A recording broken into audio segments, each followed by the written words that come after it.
Christmas மற்றும் புத்தாண்டு கொண்டாட்டம் நெருங்கி வரக்கூடிய நிலையில் அதில் பாதுகாப்பு பணிகளை மேற்கொள்வதற்காக 8000 காவலர்கள் ஈடுபடுத்தப்படுவார்கள் என்ற தற்போது அண்மை செய்தி கிடைத்திருக்கிறது. விவரங்களை இணைகிறார் அன்பரசன். விவரம் என்ன?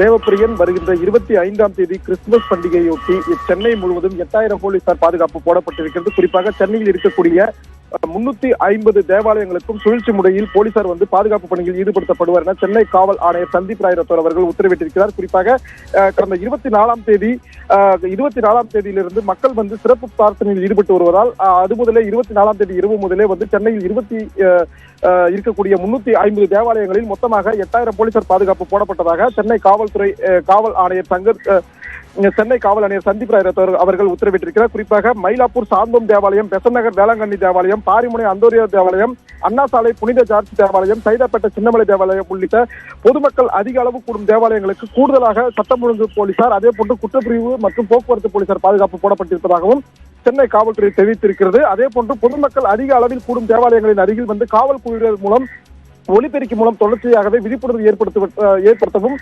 ஏற்பாடு செய்யப்பட்டிருக்கிறது.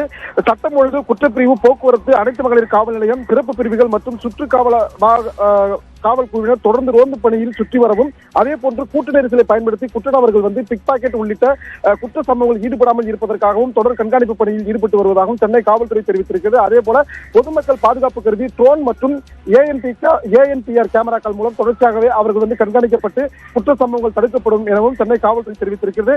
இந்த கிறிஸ்துமஸ் பண்டிகையொட்டி சாலைகளில் அதிவேகமாக வாகனங்களை ஓட்டுதல், அதே போன்று பைக் ரேஸில் ஈடுபடுதல் உள்ளிட்ட விதிமுறைகள் மீறலில் ஈடுபட்ட அந்த நபர்கள் ANPR கேமரா மற்றும் CCTV கேமராக்கள் மூலம் தகுந்த ஆதாரத்தோடு நடவடிக்கை எடுக்கப்படும் எனவும் சென்னை காவல்துறை தெரிவித்திருக்கிறது. இதனால் பொதுமக்களுக்கு முழு ஒத்துழைப்பு வழங்க வேண்டும் எனவும் அவர்கள் கேட்டுக் கொண்டிருக்கிறார்கள். அது மட்டுமல்லாமல் சென்னை காவல்துறையில் இந்த 2 நாட்கள் 24ஆம் தேதி மற்றும் 25ஆம் தேதி ஆகிய 2 தினங்கள் 8000 போலீசார் பாதுகாப்பு பணியில் ஈடுபடுத்தப்பட்டிருப்பதால் முழு பாதுகாப்பானது வழங்கப்பட்டிருக்கிறதும் சென்னை காவல்துறை தரப்பில் தெரிவிக்கப்பட்டிருக்கிறது. தேவப்பிரியன், உங்களுடைய விரிவான தகவல்களுக்கு நன்றி அன்பரசன்.